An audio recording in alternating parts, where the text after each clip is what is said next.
السلام عليكم ورحمة الله.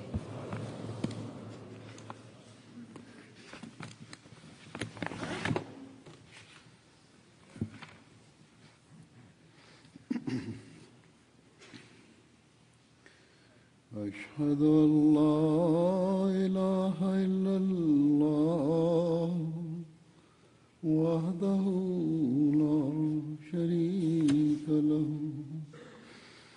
وأشهد أن محمدا عبده ورسوله أما بعد فأعوذ بالله من الشيطان الرجيم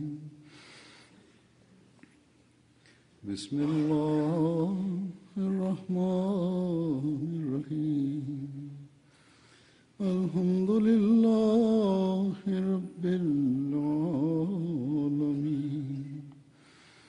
الرحمن الرحيم مالك يوم الدين إياك نعبد وإياك نستعين اهدنا الصراط المستقيم صراط الذين أنعمت عليهم غير المغضوب عليهم ولا الضالين.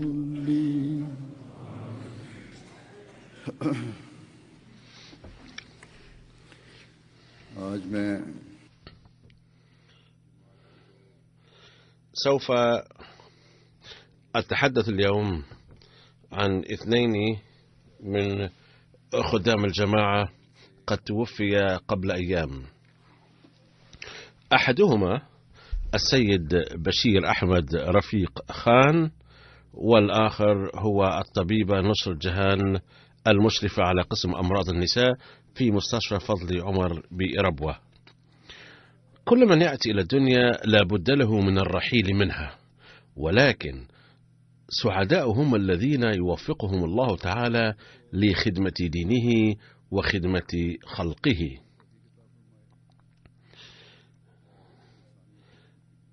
كان السيد بشير أحمد رفيق خان من دعاة الأحمدية وخدامها القدامى، وبعد الدعوة فوضت إليه مهام إدارية عديدة وظل يقوم بها على أحسن وجه.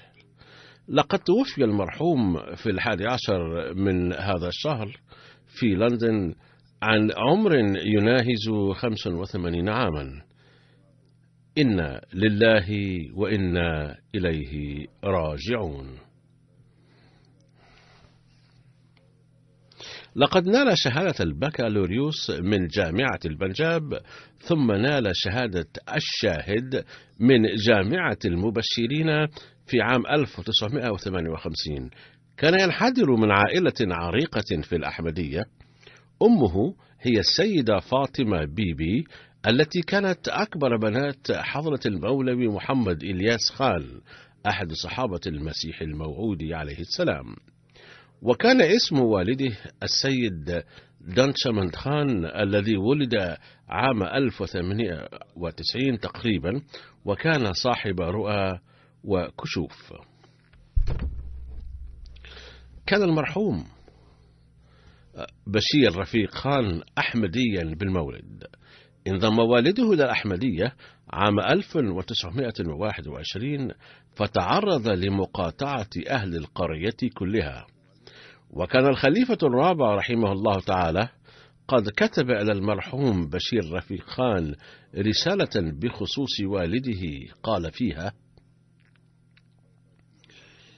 إن رسائلكم تذكرني دائما بوالدكم العظيم وبالدعاء له. كان والدكم بعيدا عن أي تعارض في القول والفعل، وكان تجسيدا للإخلاص والصدق. أقول هذه هي الصفة التي يجب أن يتحلى بها المؤمن. كانت تربطني به أواصر حب عميقة، وأعبر عنها دائما من خلال الدعاء له. تغمده الله بواسع رحمته وجعل أولاده جميعا ورثته الحقيقيين.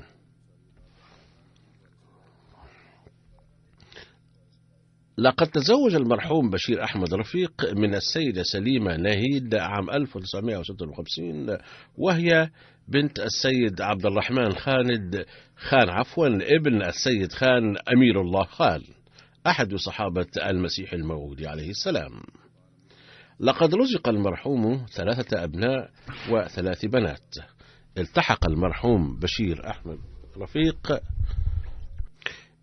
بمدرسة تعليم الإسلام الثانوية بقديان في سن 14، وفي تلك الأيام حث حضرة المسيح الموعود حضرة المصلح الموعود رضي الله عنه شباب الأحمدية على نذر حياتهم لخدمة الدين، فقدم شباب كثيرون أسماءهم بعد انتهاء صلاة الجمعة فورا، وكان المرحوم من بين هؤلاء السعداء.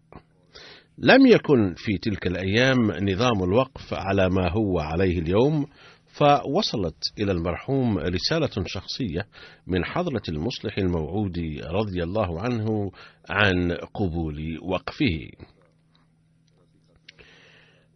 وصل المرحوم دراسته في قديان إلى ما قبل انقسام الهند، وبعد أن أكمل الثانوية أو ربما قبل انقسام الهند بفترة قصيرة رجع إلى قريته والتحق بالكلية الحكومية هناك. يقول المرحوم: ذات يوم تفاجأت برسالة من قبل السكرتير الخاص لحضرة المصلح الموعود رضي الله عنه، قال فيها حضرته: كان هناك في قديان طالب أفغاني نظر حياته لخدمة الدين، لا أتذكر اسمه الآن، وقد فقدت بياناته في الفتنة الحاصلة بسبب انقسام الهند، وليست موجودة في ربوة أيضا، فابحث عن ذلك الطالب، حيث كان ضمن الطلاب الذين كانوا يدرسون عام 1945، وكان قد نظر حياته لخدمة الدين. وبالصدفة وصلت إلى المرحوم هذه الرسالة، فأجاب عليها بأنني أنا ذلك الطالب، فأرسل إليه الخليفة الثاني رضي الله عنه: احذر فورا إلى ربوة، والتحق بكلية تعليم الإسلام بلاهور، واحصل على شهادة البكالوريوس. وكان حضرة الخليفة الثالث عميدا لكلية الجماعة هذه آنذاك. يقول المرحوم: بينما كنت أجهز الامتحان عام 1953 اندلعت الفتنة ضد الجماعة، وتقدمت الامتحان في هذه الظروف الحرجة، وعندما جاءت نتيجة الامتحان أصبت بصدمة جديدة إذ كنت من الفاشلين. ويضيف قائلا: كان الباعث على القلق هو أنني قلت في نفسي: لو كنت سأفشل في الامتحان فلماذا أراني الله تعالى ورقة أسئلة الامتحان حتى قبل حلوله؟ وبالفعل كانت الأسئلة نفسها، كما كان الخليفة الثاني رضي الله عنه أيضا قد قال لي بمنتهى الثقة: سوف تنجح في الامتحان بإذن الله. كان إيماني يتزعزع في بعض الأحيان بسبب نتيجة الامتحان هذا، وكانت النتائج قد نشرت في الجرائد، وكنت حزينا جدا. فقال لي أبي: ما بك؟ فلما أخبرته الخبر قال: لا بأس، يمكنك التقدم للامتحان مرة أخرى. فشلت لأنك ربما لم تستطع أن تتجهز للامتحان جيدا بسبب الفتن الحالية في البنجاب. ثم بعد بضعة أيام قال لي والدي: إنني كلما أدعو لك أسمع صوتا يقول إن بشير أحمد من الفائزين. وعندما كنت أريه ورقة النتيجة الصادرة من قبل الكلية كان يصمت. ثم بعد بضعة أيام كان أبي يقول لي مرة أخرى: ولكن الصوت الذي أسمعه يقول إنك من الفائزين. وذات يوم جاءت رسائل كثيرة في البريد، وكانت ضمنها رسالة من الجامعة، فلما فتحتها أخذتني الحيرة، إذ قالت الجامعة: لقد اعتبرناك من الفاشلين بالخطأ، ولكننا بعد مراجعة أوراق الامتحان وجدناك من الناجحين. يقول المرحوم: ثم بعد أيام حضرت الخليفة الثاني رضي الله عنه وأخبرته بالقصة كلها، فقال: كنت قلت لك إنني قد أخبرت بنجاحك بعد الأدعية، وكنت أخبرتك بأنك ستكون من الناجحين في الامتحان، أي أن النتيجة التي وصلت فيما بعد أكدت أنه كان قدرا إلهيا واضحا، ومن ذا الذي يقدر على رد قدر الله، وإلا صار الأمر أضحوكة. كان الله تعالى يخبر الخليفة الثاني وكذلك والده بأن النتيجة الحقيقية هي غير التي نشرت، فتحقق ما أخبر الله به في النهاية. ثم بعد ذلك قال الخليفة الثاني رضي الله تعالى عنه للمرحوم: التحق بالجامعة الإسلامية الأحمدية حتى تحصل منها على درجة الشاهد، فإني أريد أن أرسلك إلى مجال الدعوة والتبليغ.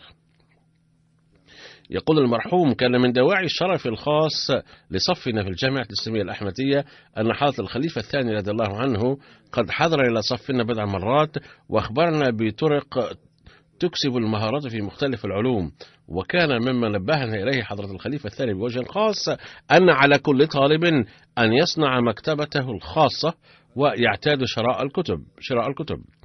هذا أمر يجب أن يتذكره كل طالب في الجامعة الإسلامية الأحمدية دوما، فهناك الآن جامعات أحمدية عديدة في العالم، فمن واجب طلابها أن يعد كل واحد منهم مكتبته الخاصة. كانت هناك جلسة مع الدعاة في لندن مؤخرا، وقد قلت فيها أيضا إن واجب الدعاة أن تكون عندهم مكتباتهم الخاصة، ويجب أن لا يعتمدوا على مكتبات الجماعة فقط.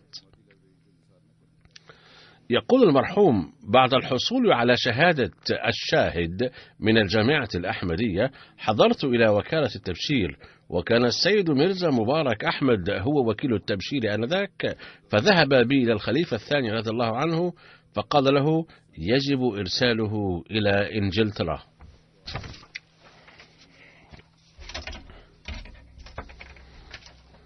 ثم يقول المرحوم: وقبل السفر إلى إنجلترا أخذني وكيل التبشير للقاء الخليفة الثاني رضي الله عنه مرة أخرى، فأتاني حضرته تعليمات مفصلة وودعني بالدعاء والعناق. أوفد المرحوم إلى لندن عام 1959، وبعد وصوله هناك بدأت خدماته للجماعة بصفة نائب إمام مسجد الفضل بلندن. يقول المرحوم: قبل الرحيل إلى إنجلترا ذهبت للقاء مولانا جلال الدين شمس وطلبت منه إسداء بعض النصائح، وكان مولانا جلال الدين شمس قد عمل إماما لمسجد الفاضل بلندن فترة طويلة، فأسدى لي نصائح عديدة وقال: مما أنصحك به نصيحة قد انتفعت بها في حياتي كثيرا، وهي: كنت أعمل داعية في الشام، فدخل على يدي في الأحمدية شخص من عائلة ثرية وهو السيد منير الحسني، كان من الأحمديين القدامى ومن كبار المخلصين، وبعد انضمامه للأحمدية انتشرت الجماعة هناك، وازداد الحسني حماسا لخدمة الدين يوما فيوم. كان يحضر إلى مركز الدعوة، كان هنالك مركز دعوتنا في الشام في ذلك الزمن، ولم تكن هناك أي عراقيل في الدعوة. ويتابع مولانا شمس المحترم ويقول: وكان السيد الحسني يعد لي الطعام بكل حماس وإلحاح، ثم في المساء كنا نتناول العشاء معا. وبينما كنا جالسين على مائدة الطعام ذات يوم، قلت للسيد منير الحسني: الملح في الطعام اليوم أكثر من اللازم، عليك أخذ الحيطة في المستقبل.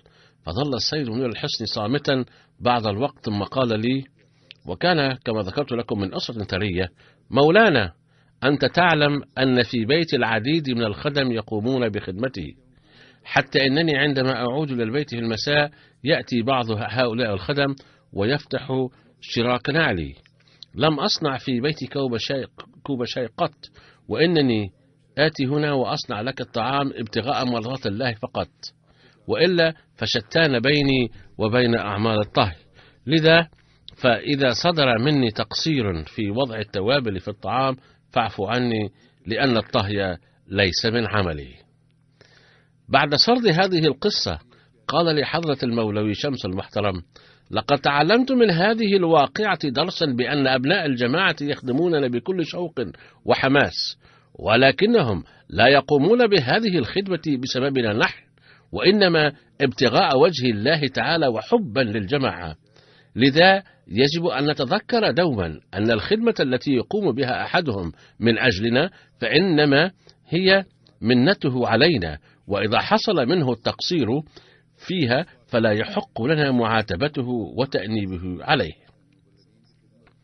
باختصار، لقد وهب الله لجماعة المسيح الموعود عليه السلام أناسا كانوا يتحلون بالإخلاص والوفاء مذهلين، وهو لا يزال يهبها أمثالهم منذ بدئها وحتى اليوم.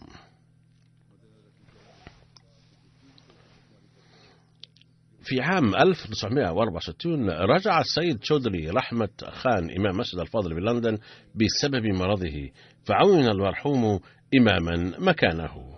وفي عام 1960 أصل المرحوم بشير رفيق مجلة إنجليزية مسلم هيرالد، كانت في البداية 10 صفحات فقط، وكان المرحوم يحررها ويقوم بكل أعمالها الأخرى أيضا. وفي عام 1962 وبتحريض من صاحب زادة ميرزا بشير أحمد بدأ المرحوم إصدار جريدة باسم الأخبار الأحمدية، وكانت تصدر كل أسبوعين. كان المرحوم يقول: كنت مؤسس هذه الجريدة وكان لي شرف تحريرها لفترة طويلة، كما وفقني الله تعالى لكتابة المقالات فيها بانتظام، حيث كان المرحوم ذا ثقافة دينية عالية. لقد نال أيضا شرف كونه مدير لمجلة مقارنة الأديان التي أسسها المسيح الموعود عليه السلام.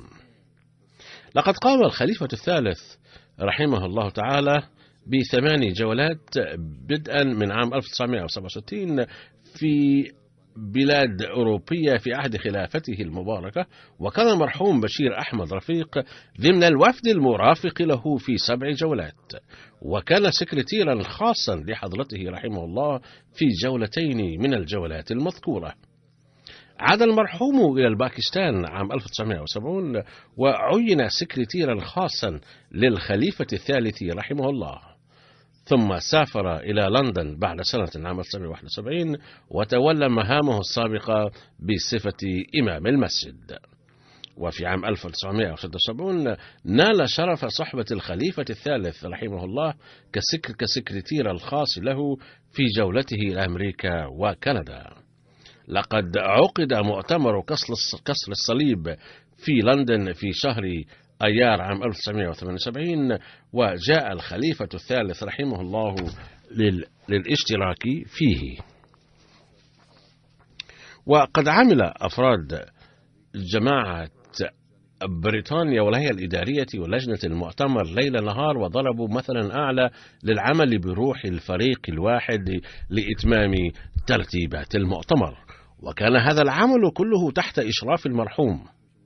لقد عمل المرحوم بصفته إمام المسجد في لندن من عام 1964 إلى 1970 ومن 71 إلى 79، وهكذا أسس المرحوم مجلة The Muslim Herald وعمل محررا لها من 1961 إلى 79، وعمل سكرتيرا خاصا للخليفة الثالث رحمه الله من سنة 1970 إلى 71 أي لسنة، ثم عين وكيل الديوان في مؤسسة التحريك الجديد في نوفمبر عام 1985 وشغل هذا المنصب إلى 2 سنين، ثم عمل وكيل التصنيف في ربوة من سنة 82 إلى عام 85، ووكيل التبشير الإضافي في ربوة من 83 إلى 84، ووكيل التصنيف الإضافي في لندن من 1987 إلى 1997، وعمل محرر مجلة مقارنة الأديان ل2 منذ 1983، ورئيس لجنة التحرير للمجلة نفسها من 1988 إلى 95، وكان عضو مؤسسة صدر أنجمن أحمدية بالباكستان من سنة 1971 إلى 1985، وعضوا في لجنة الإفتاء ل2 من 1971، وعضوا في لجنة دار القضاء ل3 سنوات منذ سنة 1984. إضافة إلى ذلك شغل بعض المناصب الدنيوية أيضا، إذ كان عضوا في النادي الروتاري في منطقة وندسورث، ودعي كضيف خاص إلى ليبيريا بدعوة من رئيس الدولة تيب مين، وعين زعيم الشرف في ليبيريا.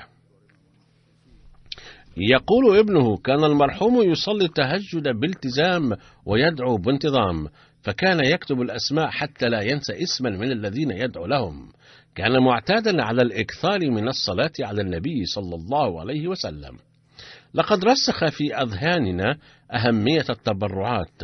يقول أخذ المرحوم اللواء نذير في بيان الحادث نفسه الذي ذكرته من قبل بإيجاز: عندما دعاه الخليفة الثاني رضي الله عنه، كان المرحوم قد التحق بكلية المحاماة، فلما وصلت رسالة الخليفة الثاني رضي الله عنه إلى والده قال فيها حضرته لوالده أن يرسل ابنه إليه.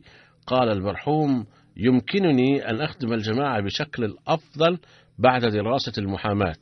كتب له الخليفة الثاني رضي الله عنه في الجواب: نحن نريد محامين دينيين ولا نريد محامين دنيويين، والمكانة والعزة التي يريدها في الدنيا سوف يعطيهم الله تعالى ببركة نذره الحياة لخدمة الدين.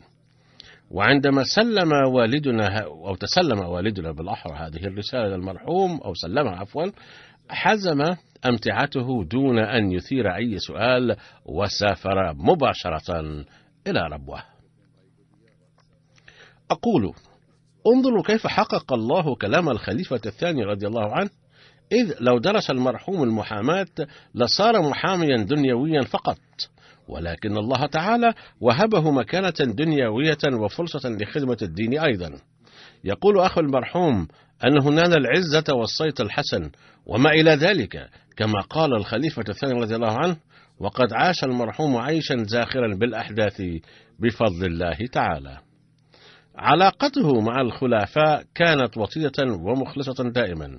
كان مصابا بمرض القلب منذ فترة، وقد أجريت له عملية جراحية، وأتت عليه ذات مرحلة حيث أظهر الأطباء اليأس من حياته، ولكن الله تعالى وهبه الحياة ثانية إن صح التعبير. كان يصاب بضعف شديد بسبب المرض، ولكنه مع ذلك كان يبعث إلي رسائل مليئة بالإخلاص، بل كلما علم أنني سأشترك في حفل ما كان يحضره دائما. وقد رأيته بنفسي أنه كان يحضر الجمعة دائما ولو بمساعدة المشاية. ندعو الله تعالى أن يرحمه ويغفر له ويرفع درجاته ويوفق أولاده للتمسك بالجماعة بالإخلاص والوفاء والتأسي بأسوة المرحوم.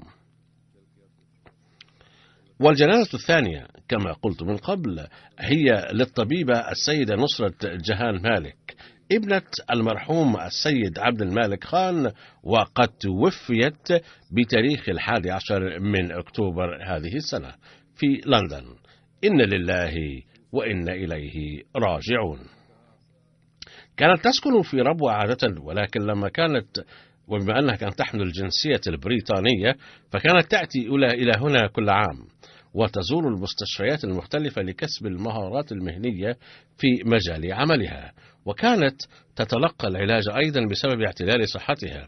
بعد جلسة الجماعة في بريطانيا هذا العام أصيبت بالالتهاب في الصدر، فجاءت فجأة وتفاقم المرض رويدا وتوقفت الرئتان عن العمل، ثم تحسنت صحتها بفضل الله تعالى بشكل ملحوظ بعد المعالجة، وأبدى الأطباء اطمئنانهم إلى حد ما، ولكنهم قالوا إلى جانب ذلك أنه لو أصيبت بالالتهاب مرة أخرى لكانت حياتها في خطر، ولكن عمل قدر الله عمله، وأصيبت المرحومة بالالتهاب فجأة ولفظت أنفاسها بعده في غضون سويعات. لقد ولدت المرحومة في 11 من أكتوبر 1951 في كراتشي بالباكستان. كان والدها السيد عبد المالك خان خادما قديما ومخلصا للجماعة، وكان ابن السيد ذو الفقار علي خان الذي كان مواطنا بمدينة نجيب آباد بمحافظة بجنور في ولاية يوبي بالهند. لقد بايع جد المرحومة نصرة جهان المسيح الموعود عليه السلام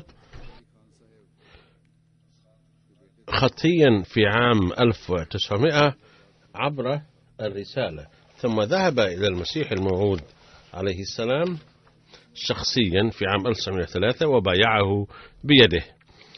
لقد نظر السيد ذو الفقار علي غوهر ابنه عبد المالك خان لخدمة الدين نزولا عند رغبة المسيح الموعود عليه السلام، علما أن عبد المالك خان ولد في عام 1911 ولكن أباه نظر حياته في صغره. لقد نال السيد عبد المالك شهادة مولوي فاضل أعلى شهادة في اللغة العربية في القارة الهندية من جامعة البنجاب في عام 1932 بعد التحاقه بالمدرسة الأحمدية، ونال على إثرها وظيفة جديدة جدا، ولكن والده قال له: لم أدبر لك الدراسة لتكسب الدنيا، بل يجب على المرء أن يكسب الدين أيضا. ففور تلقي هذه الرسالة استقال السيد عبد المالك من الوظيفة وعاد إلى قاديان والتحق بمعهد الدعاة. هذا الإخلاص والحب كان موجودا في المرحومة نصرة جهان أيضا، فقد نالت المرحومة شهادة MBBS في الطب في باكستان أولا، ثم نالت شهادة الاختصاص في هذا المجال من بريطانيا. وإذا أرادت كان بإمكانها أن تكسب مئات الآلاف الروبيات كل يوم في مكان آخر، ولكنها جاءت إلى قرية ربوة الصغيرة واستقرت فيها بعاطفة خدمة الدين والبشرية. كان المستشفى في ربوة في تلك الأيام بحاجة إلى طبيبة مثلها، فسدت المرحومة هذه الحاجة وقامت على مدى حياتها بخدمات عفيفة بالغة أعلى المستويات. لقد أبدى كثير من الناس عواطفهم تجاهها عبر رسائلهم إلي، وإن ذكر جميعها مستحيل، لذا سوف أتناول بعضها فقط.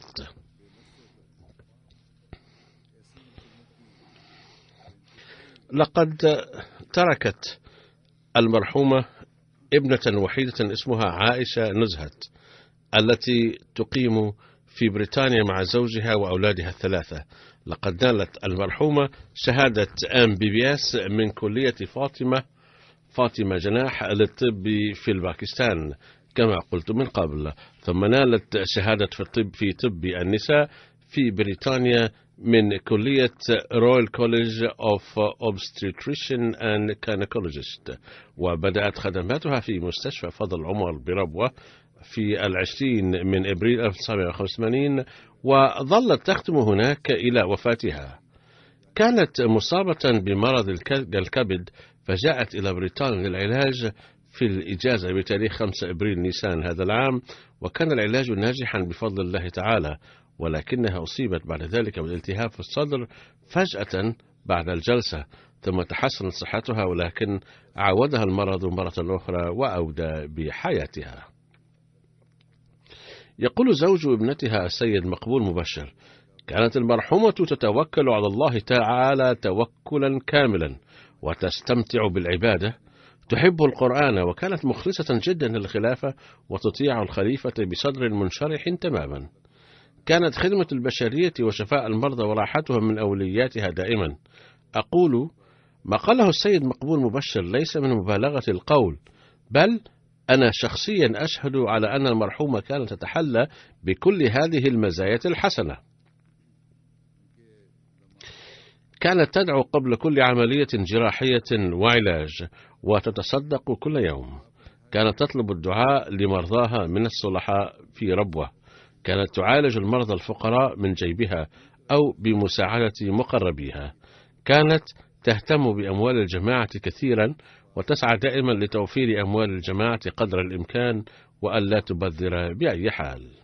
يقول الراوي: كنت أعمل في مستشفى خاص في لاهور، فكانت المرحومة تسألني دائما: من أي شركة تشتري الأدوات الطبية، وبأي ثمن اشتريتها، ومن أي شركة تشتري الأدوية وبأي ثمن.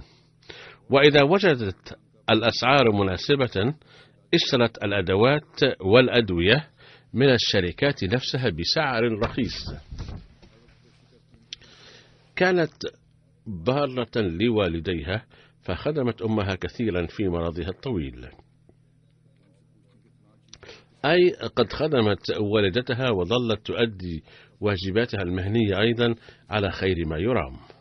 لقد قضت المرحومة الأيام الأخيرة من مرضها بالصبر والمثابرة، بقيت في المستشفى في مرضها الأخير إلى 2 شهر تقريبا، وكانت تطلب من الزوار دائما أن يسمعوها تلاوة القرآن الكريم.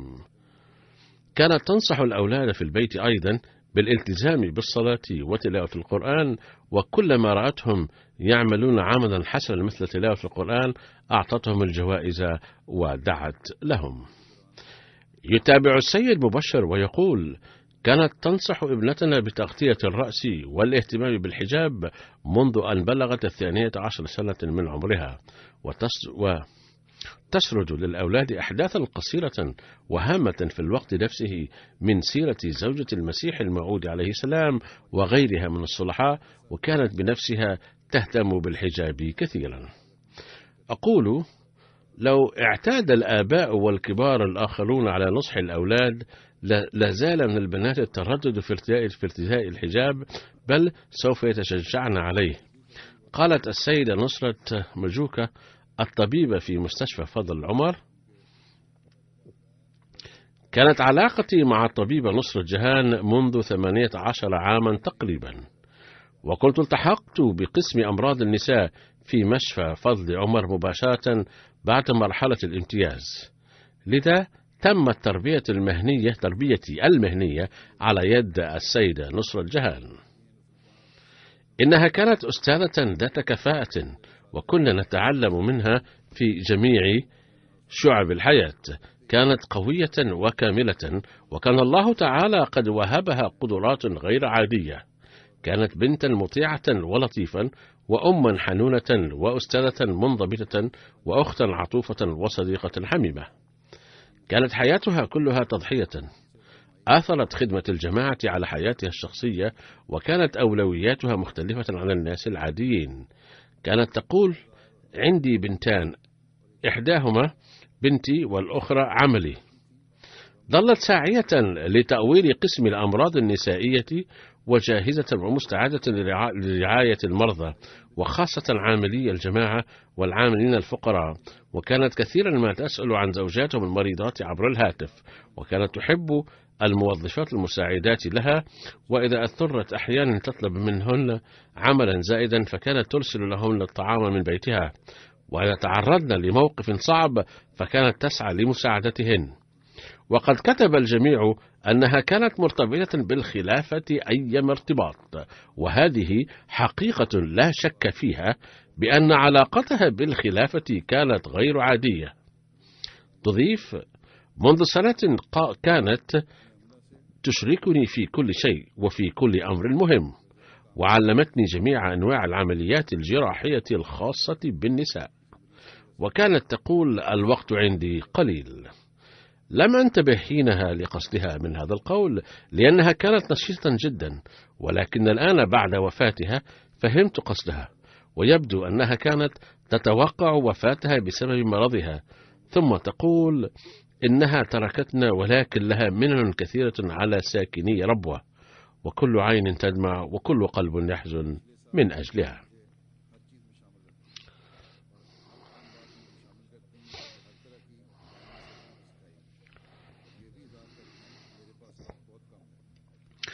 وقد تلقيت رسائل كثيرة تتضمن أمورا حقيقية عنها. كتبت السيدة أم الحي وهي طبيبة في مستشفى الجماعة في غانا: إن تربيتي البدائية كانت على يد الطبيبة نصرة جهان، ثم حين أتيت إلى غانا ظلت تتواصل معي عبر الواتساب والبريد الإلكتروني، وكلما واجهت مشكلة تخص أمراض النساء وسألتها ردت علي بكل سعادة وأرشدتني. وكانت تقول دوما: اكتبي للخليفة للدعاء. وتضيف: حين كنت أعمل مع الطبيبة المرحومة رأيتها تهتم بأمور صغيرة أيضا، وأتذكر أنها كلما رأت الضوء منارا دونما حاجة أطفأته فورا وقالت: يضيع مال الجماعة عبثا. كانت توجه المتزوجات للحفاظ على الزواج واستمراره، وكانت تقول إن القرابات الدموية لا تنقطع أبدا، ولكن العلاقة بين الزوجين مبنية على الحب والوداد، وإذا لم يبقى الحب ما بقى شيء. هذا المبدأ رائع جدا ولا بد للجميع العمل به. تضيف وتقول: اتصلت بي قبل دخولها المستشفى في لندن بأيام خلال أيام مرضها وقالت: قد شيدت غرفة عمليات للنساء في ربوة، ولا أدري إن كنت سأتمكن من رؤيتها أم لا.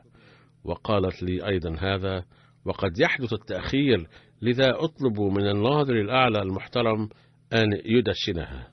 وقد أوصيتهم بذلك لأن أعمال الجماعة لا تتوقف على أشخاص.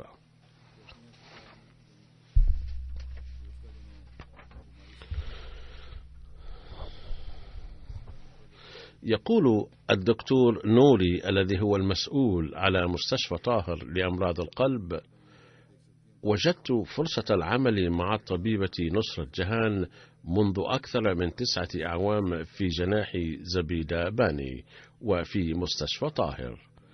كانت تتحلى بصفات قلما تتراءى في أطباء العهد الراهن. كانت صالحة للغاية وملتزمة بالدعاء ومتحلية بأخلاق عالية وخاشية الله تعالى وداعية لمرضاها وملتزمة بالحجاب بدقة وحائزة علما واسعا بالقرآن الكريم وعاملة بأسوة الرسول صلى الله عليه وسلم والمسيح الموعود عليه السلام.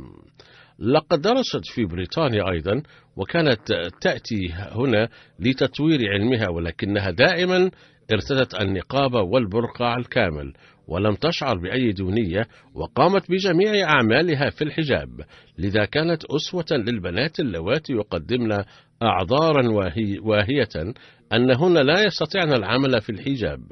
ثم يقول الدكتور: كانت خبيرة بعملها وعالمة بالتقنيات الحديثة، وكانت تطور علمها بحسب مقتضيات العلوم الحديثة. لم تبالي بالوقت أثناء عملها، ولم تستغل التسهيلات المتاحة لها، وكانت تضحي بعطلها من أجل المرضى الذين كانت تتأزم حالتهم وتعمل من أجلهم 12 ساعة متواصلة في اليوم. يواصل الدكتور ويقول: أتذكر جيدا أنها ذات مرة ظلت مستيقظة وتعمل طوال الليل من أجل حالة ولادة معقدة. كانت تخبر المرضى بهدوء عن العملية الجراحية المتوقعة، لذا كان المرضى يثقون بها جدا. كما كانت متقيدة بالقوانين والضوابط والمبادئ، وكانت تؤدي واجباتها بكل أمانة. كان بعض النساء يكتبون إلي في حياتها أيضا أنها قاسية جدا. إن كانت تقسو فكان بسبب المبادئ، ولكن قلبها كان لينا جدا، وكان اللطف والمساواة من أوصافها المميزة. ويواصل الدكتور نوري ويقول: سردت علي امرأة مسنة تعالجت في مستشفى طه لأمراض القلب وقالت: ذات مرة كانت الطبيبة المرحومة عائدة إلى بيتها بعد انتهاء الدوام في سيارتها، فرأتني في شارع الأقصى قريبا من المستشفى، فأوقفت سيارتها ووضعت يدها على رقبتي وسألتني عن مرضي بكل طمأنينة وهدوء، وكتبت لي الوصف هنالك، ثم ذهبت إلى بيتها. كان بيانها أيضا قويا. كان والدها مولانا عبد المالك خان خطيبا بارعا. أخبرت السيدة فوزية شميم رئيسة إمام الله في لاهور الدكتورة نوري بأن المرحومة كانت تدعى إلى لاهور لإلقاء الخطاب في إيماء الله، فكانت شخصيتها وبيانها يؤثران في جميع النساء على حد سواء، وكان حديثها يدور حول الأحمدية والخلافة وأفضال الله تعالى. وكان ملحوظا في بيانها أسلوب والدها المرحوم مولانا عبد المالك خان. كانت علاقتها بالخلافة مبنية على الوفاء والإخلاص. كانت تذكر أقوال الخلفاء في الاجتماعات والندوات وحتى في أثناء جولاتها التفقدية للمرضى، ولم يكن حبها للخلافة مقتصرا على القول فقط، بل كان ظاهرا في عملها أيضا. كانت امرأة نموذجية بأتم معنى الكلمة.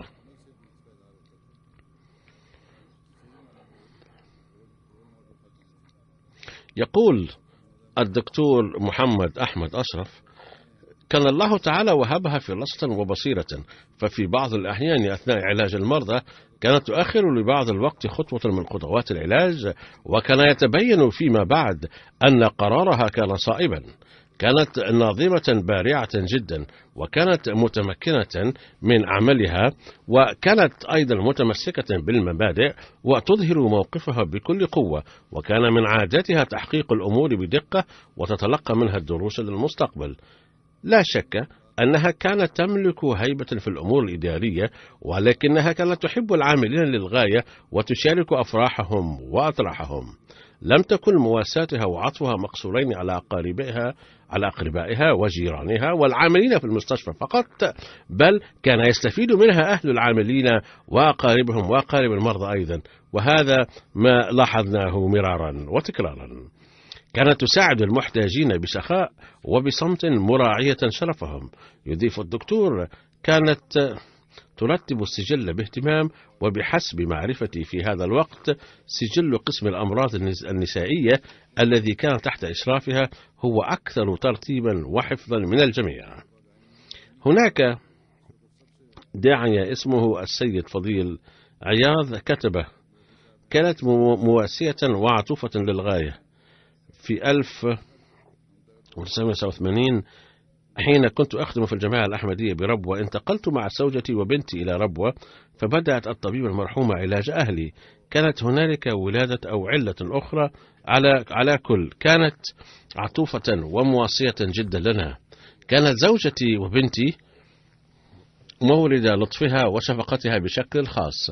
يقول: لدي 4 أولاد، 3 بنات وابن واحد، كلهم ولدوا في مستشفى فضل عمر بربوة، ورأينا المرحومة أكثر قلقا مني على أولادي وأمهم.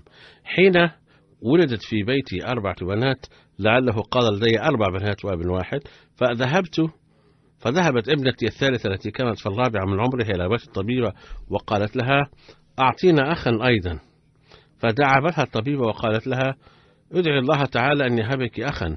ثم حين حملت زوجتي مرة أخرى، فدعت الطبيبة بنفسها وكتبت الخليفة الرابع رحمه الله أيضا الدعاء، كما كانت تطلب من جميع المعارف أن يدعو لزوجتي. وأخيرا أكرمنا الله تعالى بفضله وولد الابن، فجاءت إلى بيتنا وأخذت معها ابنتي المستشفى وقالت لها: إن الله رزقك أخا.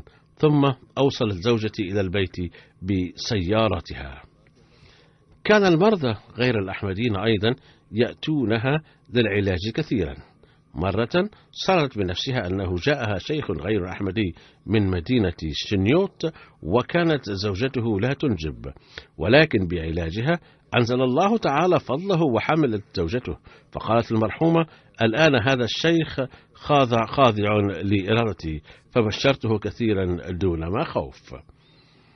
ثم يقول السيد طه النديم وهو داعيتنا في المكتب العربي: كانت الطبيبة تثق بالدعاء أكثر من الأدوية. حين أتيت إلى بريطانيا وكانت زوجتي في ربوة، وكانت ستجرى عملية جراحية لها، ولكن تأزم الوضع، فأخبرتنا الطبيبة بنفسها حينها دعوت الله تعالى بتضرع وابتهال أن يا رب إنها زوجة واقف الحياة الذي ذهب لخدمة الدين، فأنزل رحمتك.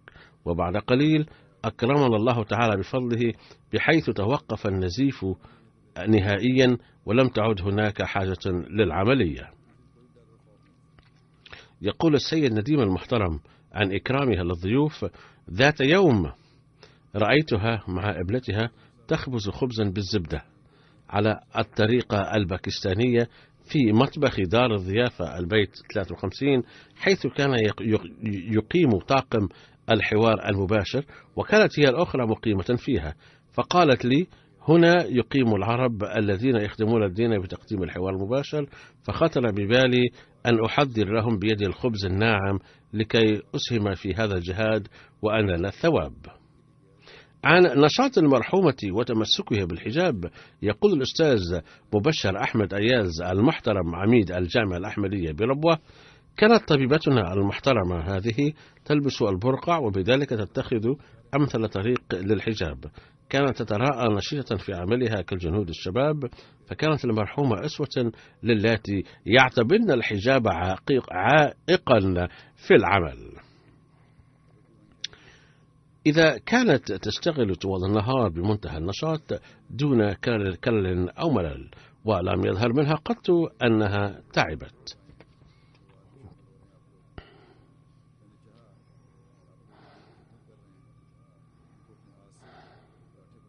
يقول الدكتور سلطان أحمد مبشر المحترم إن المرحومة كانت تسكن في أحد بيوت صدر أنجمن أحمدية، ووالدي أيضا كان يقيم في بيت آخر منها.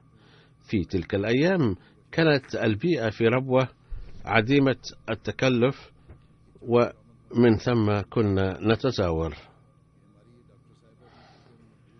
الدكتور ابن المرحوم مولانا الدست محمد شاهد المحترم، وكانت بين والده وبين مولانا عبد المالك ولد المرحومة علاقات الصداقة، ولما لم يكن أبناء مولانا عبد الله خان المحترم عنده، كان المولوي دوس محمد المحترم قد طلب من ابنه هذا أن يسأل أهله بين حين وآن، وإذا كانوا بحاجة إلى شيء ما فليشتريه لهم من السوق، وبناء على ذلك كان يزورهم دون التكلف.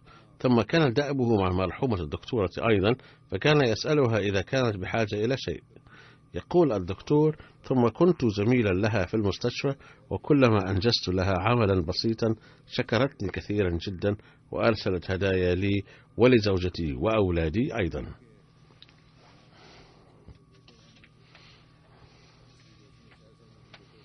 كانت تسافر كل سنة تقريبا إلى إنجلترا لتتعلم هناك الطرق الجديدة للعلاج واستخدام الأجهزة الحديثة لتطور قسمها في المستشفى، أي قسم أمراض النساء، ليكون موائما للمتطلبات الحديثة، وكانت تأتي على حسابها الشخصي لا على حساب الجماعة، وتجلب من هنالك أجهزة مختلفة بتعاون الإخوة.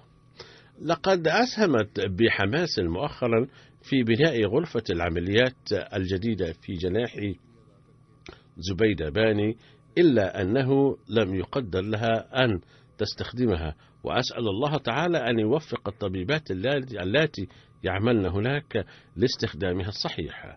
باختصار، قد أسهمت الدكتورة المرحومة نصرت بجدارتها وجودها وجهودها المتواصلة ليل نهار وحماسها الكبير كثيرا في تطوير قسم أمراض النساء في مستشفى فضل عمر إلى الوضع الحالي، إذ كان قد بدأ بغرفة واحدة فقط، والآن تطور إلى جناح كامل مستقل. تقول الممرضة جميلة المحترمة التي كانت تعمل مع المرحومة: حزنت جدا على وفاة الدكتورة، فكانت طبيبة رائعة وذات أخلاق سامية، فكانت تعتني بنا جميعا وتلطفنا كأولادها، فكانت تعيد للممرضات الفقيرات حتى رسوم المستشفى وتقدم لهن الدواء من عندها. تقول ممرضة أخرى السيدة مسرة المحترمة: كانت المرحومة أستاذة رائعة وطبيبة رفيعة المستوى، لقد عملت معها 21 سنة تقريبا، فكانت لطيفة جدا ورهيبة الحس ومتعاونة في الساعات الحرجة، وكانت تواسي الكبار وتشفق على الأطفال، وكانت تلاطف المريضات كثيرا وتعد مصابهن مصابها، كما كانت تعلم الزميلات والعاملات معها خدمة الخلق والتخلق بأخلاق سامية، وكانت تستجيب لأوامر الخليفة باهتمام وحماس. ثم تقول إحدى الممرضات: ذات مرة عالجتني ولاحظت أنها كانت تهتم بي اهتماما ملحوظا لكوني زوجة واقف الحياة، فطلبت مني تصويرا بالأمواج فوق الصوتية ألتراساوند، ثم طلبت من مساعدتها أن تساعدني في ذلك. وكان في ذلك القسم ازدحام، وكانت السيدة فقيرة تجلس على كرسي، فهمت تلك المساعدة أن تنهض تلك الفقيرة لتجلسني عليه، لأن الدكتورة كانت أرسلتها معي للمساعدة. فسمعت فجأة من الخلف صوتا يقول: اجلسي على هذا الكرسي لا على ذاك. فلما التفت إلى الوراء رأيت الدكتورة تحمل كرسيا بيدها، فقد قامت بذلك لئلا تنجرح مشاعر تلك المريضة الفقيرة بإنهاضها من الكرسي الذي كانت تجلس عليه سلفا، وذلك لأن المرضى كلهم سواسية، لكن كان وضع هذه المريضة يتطلب أن يقدم لها كرسي للجلوس فقط، لذلك أحضرت بنفسها وأجلستها عليه. تقول طبيبة أخرى: كانت المرحومة تكن غيرة كبيرة للجماعة، كما كانت تكن مشاعر الاحترام الكبير والتعظيم للخليفة، وكانت تحث زميلاتها أيضا على إنشاء علاقة خاصة بالخليفة وطلب الدعاء منه بكثرة، فكلما كتبت الخليفة الدعاء طلبت منه الدعاء لنا أيضا. ثم كتبت هذا الطبيب في خطابها إلي أنه عندما يأتي منك الرد كانت الدكتورة تقرأه علينا، وكانت الفرحة تشرق في عينها وتتشرح في وجهها أيضا، وكان ذلك يزيدنا جميعا إيمانا.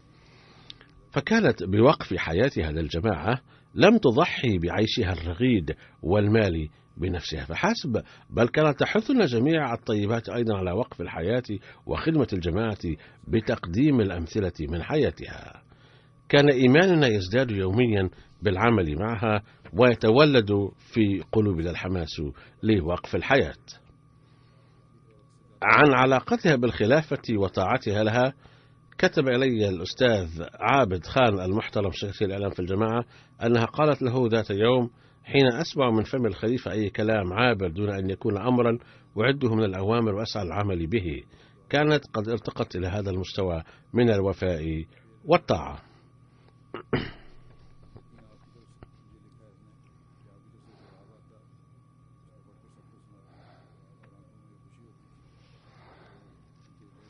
لقد كتب عنها الكثيرون ويتعرض علي بيان كله. كتبت إحدى السيدات التي بيتها خلف المستشفى: ذات يوم كنت ذاهبة إلى مكتبة لجنة إماء الله، فرأتني الدكتورة التي كانت تخرج من المستشفى في سيارة الجماعة إلى مكان ما بمقتضى العمل، فسألتني: أين تذهبين؟ فلما أخبرتها أني ذاهبة إلى عمل تطوعي في مكتبة لجنة إماء الله، قالت للسائق أن يوصلني إلى العمل أولا، لأني كنت ذاهبة للعمل من أجل الجماعة. ثم أخبرتني أنها تستخدم سيارة الجماعة لإنجاز أعمال الجماعة فقط.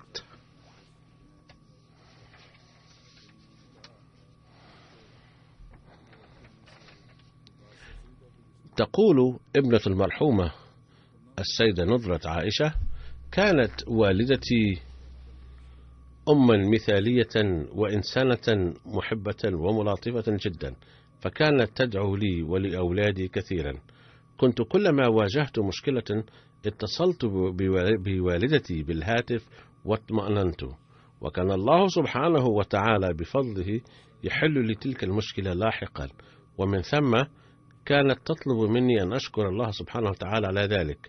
لقد ربتني تربية رائعة رغم أعمالها الجمة، فكانت همتها عالية حيث أدت في تربية دور الأم والأب كليهما. كلما شعرت أنها لم تستطع الاعتناء بابنتها بوجه صحيح قالت لي: لا أستطيع أن أعطي ابنتي وقتا كافيا جراء أعمال الكثيرة. ثم قالت: إن الوقت الذي أبذله في خدمة الإنسانية أهم، فالله سبحانه وتعالى بنفسه سينجز أعمال أولادي. كانت تقول لي دوما: كان جدك أسدي أولاده أسدى عفوا وكان جدك أسدى لأولاده نصيحتين: أولهما التوكل على الله، والثانية إنشاء العلاقة الوتيدة بالخلافة. وأنا أنصحك بالأحرى أنت أيضا بهاتين النصيحتين: أن تتوكلي على الله دوما، وتتمسكي بالخلافة أنت، وأنشئي علاقة أولادك أيضا بالخلافة.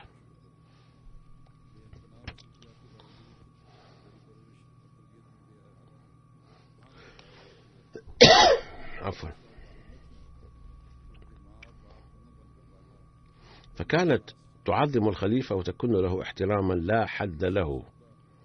ففي مرضها الأخير حين أراد الأطباء وضعها على جهاز مساعد التنفس، صلت وقرأت القرآن الكريم من جوالي، ثم طلبت ورقا وقلما وكتبت عليه: أرسلي للخليفة رسائل الدعاء مرارا. لقد وجدت أمي تكن إخلاصا كبيرا وحماسا كبيرا لخدمة الجماعة. لقد بدأت خدمات أمي في مستشفى فضل عمر من غرفة فحص صغيرة، حيث كان سرير في جانب وفي جانب آخر كرسي وطاولة.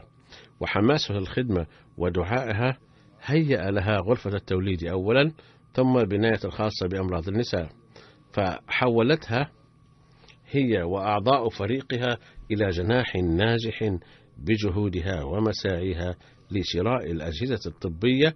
كانت تسافر إلى فيصل آباد ولاهور شخصيا، ولقد رافقتها في بعض أسفارها هذه، فكانت تتطلع على أسعار مختلفة من شتى أصحاب المحلات وتسعى لتوفر أموال الجماعة.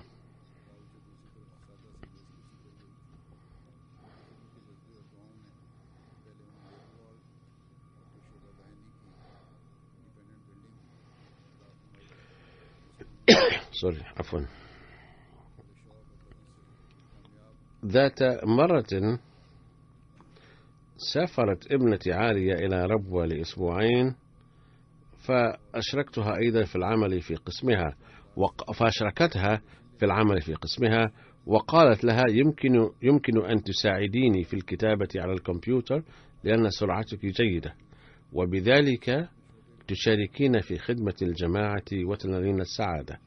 كانت تحب عملها، بحيث كانت تظهر ابتسامة على وجهها عند ذكر مستشفى فضل عمر في الأيام الأخيرة من مرضها، وكانت تذكر حتى في الإغماء غرفة العمليات ابتسامة على وجهها عند ذكر مستشفى الفضل في الأيام الأخيرة من هذا المرض وبعض الشركات. ومن هنا وكانت تذكر حتى في الإغماء غرفة العمليات وبعض شركات صناعة الأجهزة الطبية، وكانت الممرضات يستغربن بسماع ذلك ويسألنني: ماذا تقول؟ كان توكلها على الله عظيما، ففي أيام المرض الشديد لم تكن تستطيع الكلام بضعة أيام، فلما ركبوا لها جهاز مساعد للنطق، فأول جملة نطقت أمي كانت: ابنتي فوض الأمر إلى الله. فحين بكيت أشارت بعينها إلى الله. ألهم الله ابنتها الوحيدة الصبر والسلوان، ووفقها للعمل بالنصائح التي نصحتها أمها، ومكنها من تحقيق ما توقعته منها أمها. حفظ الله هذه الابنة وأولادها دوما، ورفع درجات المرحومة أيضا، ووهب لمستشفى فضل عمر مزيدا من الطبيبات الخادمات المنجزات أعمالهن بإخلاص، والمتمسكات بنظام الجماعة بالوفاء ومتابعة الخلافة باستمرار، وزاد الطبيبات التي يعملن حاليا في هذه الصفات دوما. بعد صلاة الجمعة سأصلي جنازة الغائب على هذين المرحومين.